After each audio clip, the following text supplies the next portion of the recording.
सबसे पहला है एक्स स्क्वायर। स्क्वायर किसी का भी आंसर दे सकता है, किसी भी संख्या का स्क्वायर हो सकता है, इसीलिए इसका डोमेन होगा आर। और रेंज मतलब आंसर, स्क्वायर कभी निगेटिव नहीं होता है, इसीलिए इसका रेंज हो जाएगा 0 से इंफिनिटी।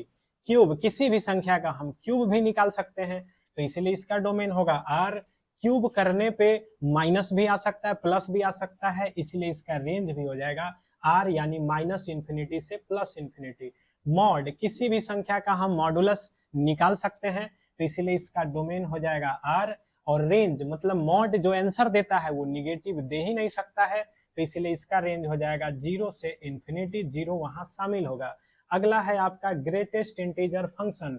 किसी भी संख्या का एक पार्ट होता है इंटीग्रल और दूसरा पार्ट होता है डेसिमल, इसकी जिम्मेदारी है इंटीग्रल पार्ट बताने का। तो डोमेन जो होगा इसका, किसी भी संख्या का चूंकि इंटीग्रल पार्ट हो सकता है, इसलिए डोमेन होगा आर। और चूंकि ये इंटीग्रल पार्ट बतलाता है, इसीलिए इसका रेंज हो जाएगा इंटीजर। अब आते हैं fractional part function. Fractional part function का काम है डेसिमल पार्ट का मान बतलाना।